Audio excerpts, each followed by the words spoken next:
Is Nihilego going to be worth powering up, maxing, and even more in Pokemon Go? I don't know right now, but we're going to find out together, so let's jump right in because we have Nihilego that is out, and this Pokemon is going to be a rock and a poison type Pokemon. So being that it is rock and poison type means that we have to focus on this Pokemon. So what are we going to do with it? Where are we going to go? Is it going to be worth our time, energy, and effort? Let's find out right now. This Pokemon will max out at an astounding 4465. So it is an Ultra Beast. It is getting quite up there, and it is quite high in its CP ratio. Its attack is going to be 249, its defense is going to be 210, and its stamina is going to be 240. So man, this Pokemon has some pretty good high stats. Nothing that sits extremely high, but overall it's a really well-rounded Pokemon. This Pokemon, as we did see in the counter guide, is going to be double weak to ground, single weak to water, steel, as well as psychic, and its resistances are double resistant to poison, single resistant to bug, fairy, flying, fire, and normal, which is pretty good. Could be a little bit higher if we're looking at a PvP relevant Pokemon, but it sits pretty good at the same time. Its fast moves are going to be Acid, Pound, as well as Poison Jab, so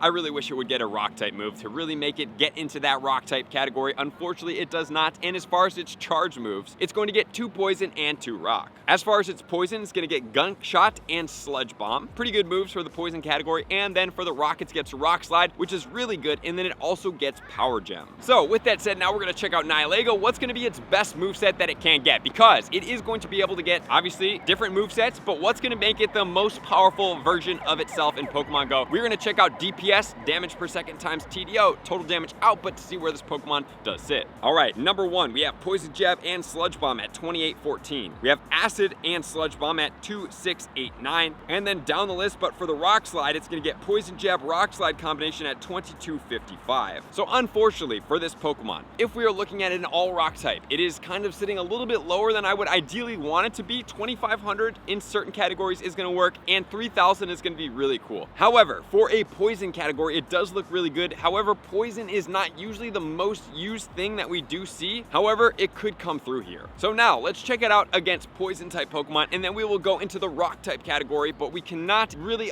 fairly assess it in the rock type category because its fast move is not rock typing. All right, so for the poison type category, we have the Eternamax Eternatus, which is not out yet, but it's crazy at the top at 6,325. Mega Beedrill is the #1 poison type counter in the game. Poison Jab and Sludge Bomb, budget counter, but it's not permanent. You can't have multiple of them at 3262. Then we have Nihilego in the first available spot. Poison Jab and Sludge Bomb at 2814. That's even above the Eternatus. But then we have the Roserade, which would be the budget version of this Pokemon at 1488, followed by Shadow Victory Bell at 1452, Shadow Vileplume at 1425, Overquill at 1316, Shadow Muck at 1248, and Shadow Skunk Tank at 1212. Okay, so for the poison typing, holy smokes, this Pokemon is very, very, very, very strong. Wow, this Pokemon does extremely well in this category. And the other cool thing about this Pokemon is that since it does not get a rock fast move, you only really need one of these Pokemon to be able to do dual poison types, unlock a second charge move, and put on Rock Slide. It's going to function as a meta attacker for this Pokemon, right? But we're also going to check out in PvP and see where does it sit. But first, before we do that, we want to check it out as a rock type attacker and see where it does sit in the hierarchy of rock type attackers. Okay, so we're not using all stabbed rock moves. It's only the charge moves that have to be rock. Mega Diancie is at the top. Mega Tyranitar comes in next, but that's going to be a Bite Stone Edge. Then we have Mega Aerodactyl, which is the first available Pokemon right now at 3520. Shadow Tyranitar next with 2864. And then we have Rhyperior, Rampardos, and then Nihilego in there. Rampardos is the all rock type at 2314. Nihilego is going to be 2255, but let's take it further. Remember that 2255 mark, and let's check it out against all rock type attackers just to be fair in here. So we do have the Mega Aerodactyl, again, 3520, Shadow Tyranitar, 2769, Rhyperior, Smackdown Rockwrecker at 2437, and then next we have the Rampardos, 2314, and then below the Rampardos we would have the Nihilego at that 2255 spot, and then below it we have Terrakion, Shadow Aerodactyl, Gigalith, and Tyranitar. So if we are looking at this Pokemon as a rock type attacker, the one problem with it is that there is Rampardos and there is also also Rhyperior that are going to be budget counters that are stronger than this Pokemon. So specifically for a rock type attacker, my vote is going to be no to power up, but for poison type, which I would say get a good one, but don't power it up because you have to wait until poison types are one of the top attacker movesets for one of the top attacker types for a raid boss as of now. But then that's going to shift us into GBL and see where does this Pokemon sit. As expected in the Ultra League, for a lot of these legendaries, they do not stack up because honestly guys, you know, they're much stronger as their higher versions in the Master League. It's going to be ranked 238, but in the Master League, it is going to be ranked 68 with Poison Jab, Rock Slide, and Sludge Bomb. So it does get all those movesets that I did recommend that are going to be the top movesets for poison typing and rock typing, and then it is multi-purpose in the Master League. So man, this Pokemon, for having one powered up, might be pretty effective for us. But beyond that, guys, do I suggest doing multiple of these? Probably not. You do have Mega Beedrill in there, you have this Pokemon, but as far as a poison type, it blows everything else out of the water, which is quite impressive. But unfortunately, poison type is not usually the typing that is going to be the most effective against certain Pokemon. So with that said, guys, take it as you wish, but this Pokemon as a poison type is impressive. Thank you guys for tuning in as always, to all my likers, comments, subscribers, Patreon members. Everybody take their support, subscription, and see you guys out in the next video. Peace.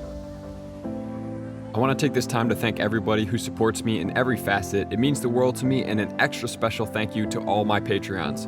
I greatly appreciate the extra support to continue to allow me to pursue Pokemon Go full time, allowing me to create my daily video uploads in the most timely fashion for everyone's benefit. Plus, I get the amazing experience of sharing my creative processes behind the scenes and raiding all around the globe with select upper tiers. Thank you everybody for being a part of the Trainer Club. You all mean the absolute world to me, and I will see you guys out on the next video.